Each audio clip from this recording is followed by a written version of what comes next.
Hi guys, welcome back. This is a podcast talking about holiday season survival, food and feelings, the stresses, and self-grace, giving yourself the time to give yourself some self-grace. The season is harder than most people are willing to admit, so we're going to talk about that. The holidays can be beautiful, but they're also really hard. This is the time of year when old habits resurface, old emotions wake up, old coping mechanisms begin to whisper in your ear, and holiday expectations just start piling on our shoulders. Food is everywhere, feelings are all over the place, pressure is felt everywhere, and memories are everywhere. The good and the bad, the sad, the happy, the people that you miss, they're all going to be with you during this season, this time of the year.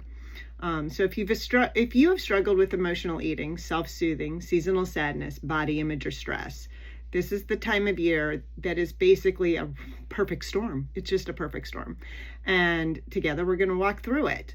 We're not going to have fear. We're not going to have shame, but we're going to do it with understanding, compassion, and some strategies to get through this. We're going to start off with the holiday food trap. As many of us might be on GLPs or trying to lose weight, got the last 10 pounds to go, and old habits are going to resurface. The holidays are just designed to help us overeat. It's as simple as that. There are biological triggers. Sweet foods release the dopamine. Holiday carbs increase the serotonin, which is a temporary comfort. Stress increases cortisol, which really increases the comfort and the cravings. Sleep disruptions increase hunger hormones.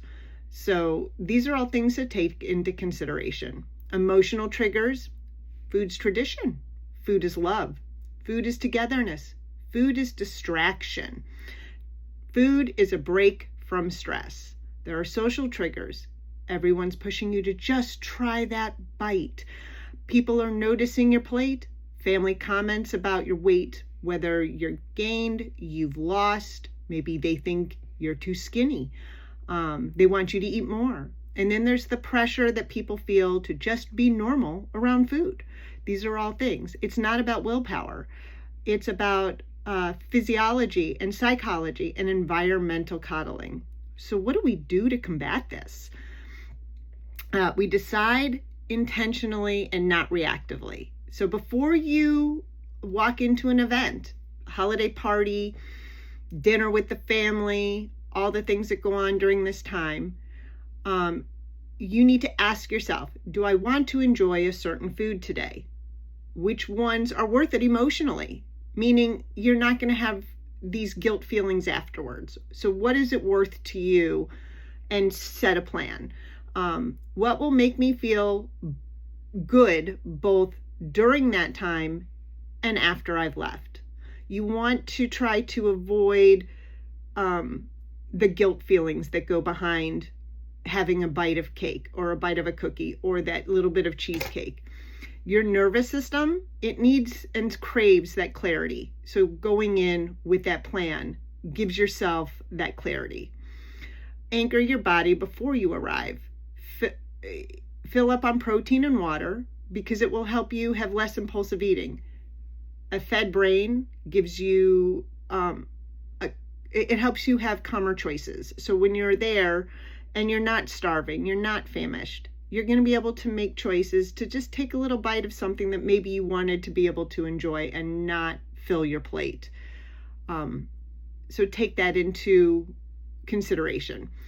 You can practice slow enjoyment. If you choose a treat, pause 10 seconds before the first bite. Give yourself some time for your brain to catch up with the body, because this interrupts the binge pattern wiring that we all have.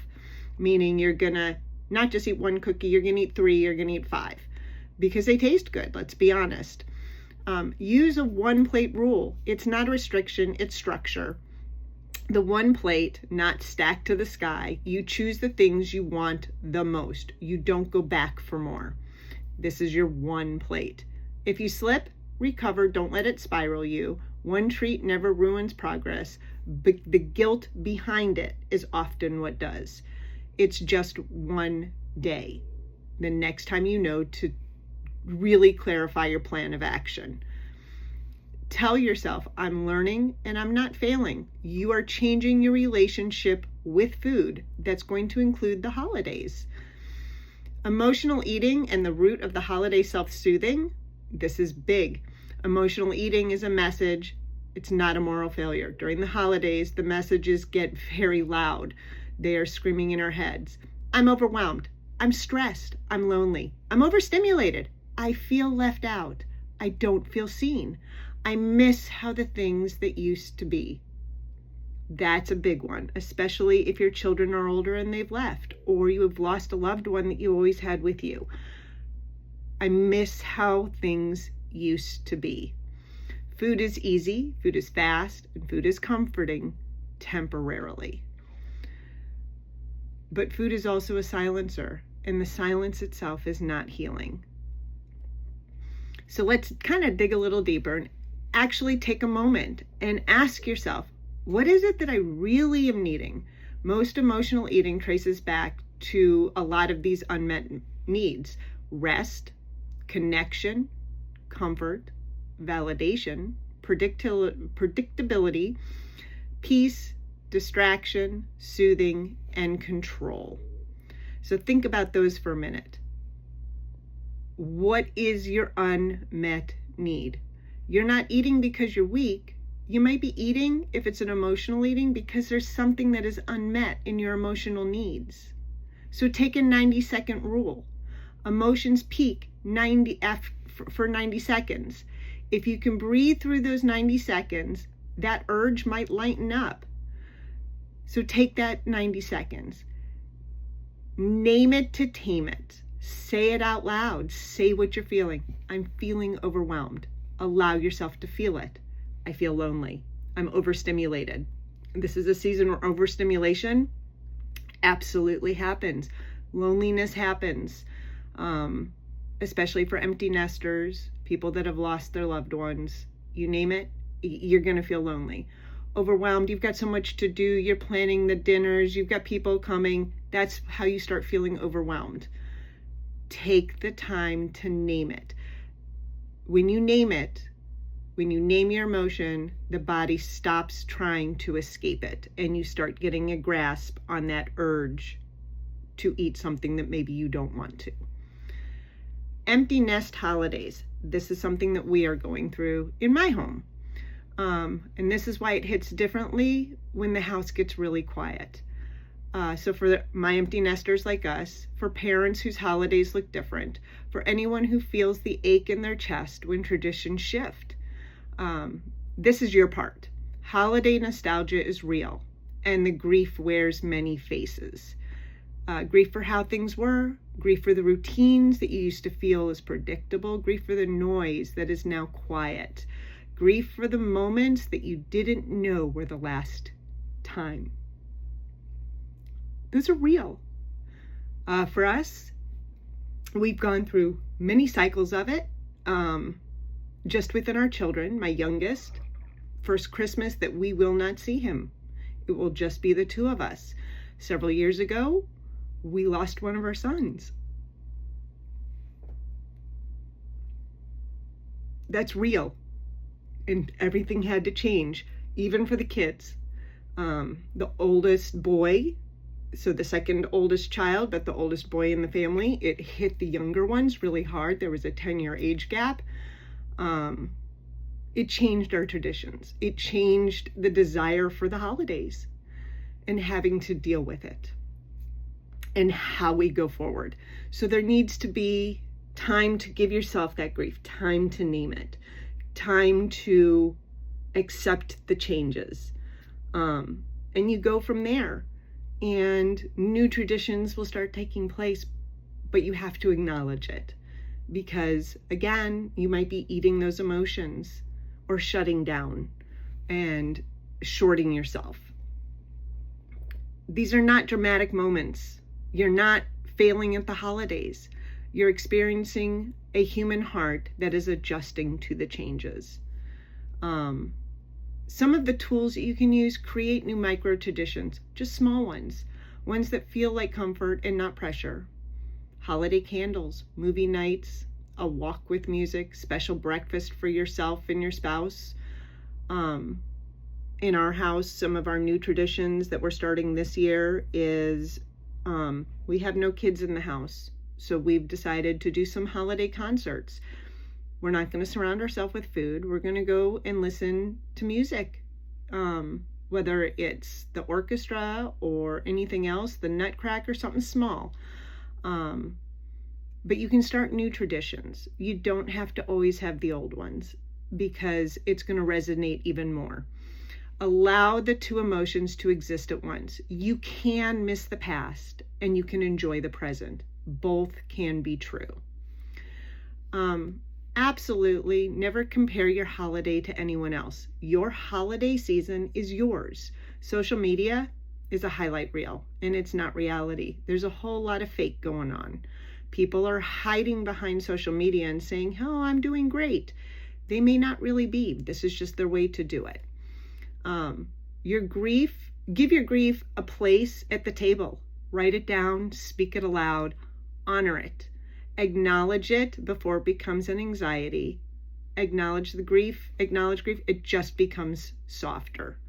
Some traditions that we have started, and it roots back to when I had my first two children with my ex-husband now. There was a season when we first left where Toys for Tots 100% saved my Christmas. Now that I'm in a better place, that is something I give back to every year. The Toys for Tots. Yesterday I went shopping with a cop, and these toys are given to kids in need. So it's a way to give back. It is now something I've been doing for several years, and it makes a difference for me. It is just a new tradition, something that is, I can enjoy it, and I can remember the hard times and know that there's other people that are going through it, and allow them to still have a good holiday season. Another one that we have always done was we volunteer for one of the holiday meals, whether it's Thanksgiving, where we are actually serving those that can't afford it, or we help put together baskets to give to families in need for Thanksgiving or for their Christmas dinner. These are things that we are giving back with no expectations. That is what we do. And so because this season, it hits the nervous system really hard. Holiday stress is very, very layered. Sensory overwhelm, emotional expectations, social pressure, definite financial strain. This year, I'm sure many are feeling that. Navigating people who drain your energy vampires. Performing holiday cheer that you may not feel. Family comments about weight, food, body, career. So let's kind of discuss the regulation. The 4-second box breath. 4 seconds to inhale, 4 seconds hold, 4 seconds exhale, 4 seconds hold. Repeat it 3 times. It helps reset your entire system. This is going to help you navigate through all of those feelings. When you're going to a party, when you're going anywhere where there might be crowds, and if you're anything like me, it gets very overwhelming. Have your exit strategy. Before you go to the event, decide, where can I step away? Who is my support person that I'm going with? And how long do I want to stay? I'm very good. My husband is much more social than I am. I will bring my own car. And when I know it's time for me to go, I leave. And it's okay. It is okay. Sometimes we leave together. It depends on what it is. But I may need to leave earlier. Your brain is going to relax when it knows that it's going to be able to exit without any guilt. Keep a neutral plate response when talking to someone. When someone comments on your food that you might be having at the party at Thanksgiving, the answer is, this is what works for me tonight. It might be, it's not too little. This, for those of us that are on GLPs, this is what works for me. I'm good with this. Not defensive, not emotional, and no explanation, just a boundary. You can say no without an apology. No, thank you. Full sentence. No justification needed. That's it. Don't let people drag you into explaining. You don't need to tell the world you're on GLPs. You don't need to tell the world that you are working through your relationship with food. It's just one simple sentence. This is what works for me tonight. No, thank you. I'm good. Protect your social battery. Do not let somebody take all your social energy. You don't owe your energy to anyone but yourself. So protect it. Pay attention to whom you have around you. There are energy vampires. After you spent time with them, they leave you empty, completely empty and exhausted. These are the people you need to protect yourself from. So be aware of that. Figure out who those are. Figure out who feeds your energy and who complements your energy and who just drains you. You want to work on building the relationships with those that you don't feel drained with. I want to talk about gratitude, giving, and self-grace. So getting back to the heart of the season without losing ourselves. Gratitude isn't about pretending things are okay. It's about finding a thread of light when the room is dim. There are 3 soft moments. Each night you can ask yourself, what softened my heart today? What made me smile? What did I handle better today than I normally would? Give yourself that. So that's your soft moment before going to bed. Just ask those 3 questions. It's going to help. You can have grace is larger than guilt. Guilt, it keeps you stuck. Grace is going to allow you to move forward. Give in a way that doesn't drain you. Your worth is not measured by how much you've spent, how much you host, how much you give away, and how much you do for others. Giving can be emotional generosity. It doesn't have to be financial. Find what works for you. It might just be spending some time with somebody.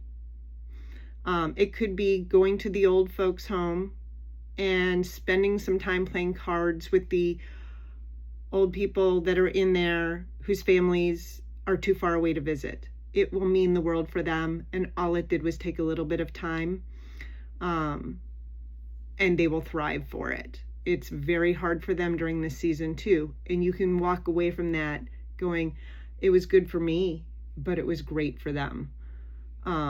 So allow yourself to give emotional. It doesn't have to be financial. And definitely allow yourself to receive. A lot of us struggle with receiving.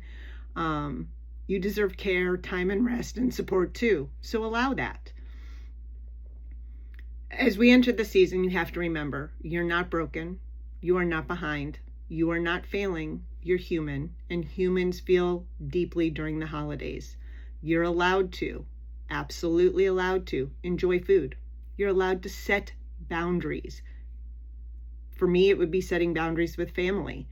I allow myself to rest. Allow yourself to rest. Protect your peace.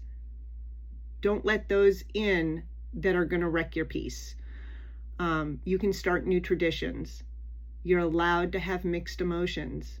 You're allowed to feel joy and sadness at the same time. And you're allowed to give yourself grace.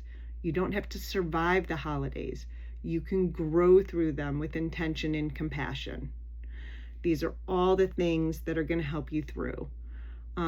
Taking that time, use those mantras, ask yourself those questions, identify your feelings, let yourself know, talk to your spouse. If something is missing, you can talk to them and say, I need your attention.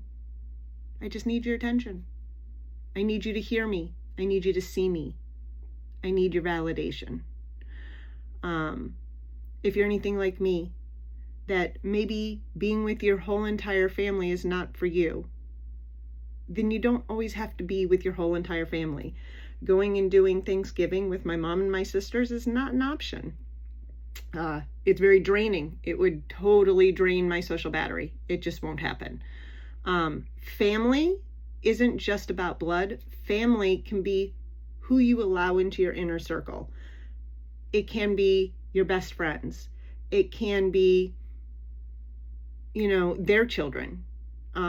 It doesn't have to be all about your children, your parents, your siblings. So take a moment and think about who you want to be with during these seasons. Who helps your battery not drain? Who doesn't make you feel judged? And if you do feel judged, you can say something without guilt. It's okay. This is what is working for me. It's what's working for me. Thank you guys so much. I hope everybody has great holidays. Take some time. Do the things that need to do for yourself. Remember to pay attention to yourself. Remember to treat yourself. Have a great day.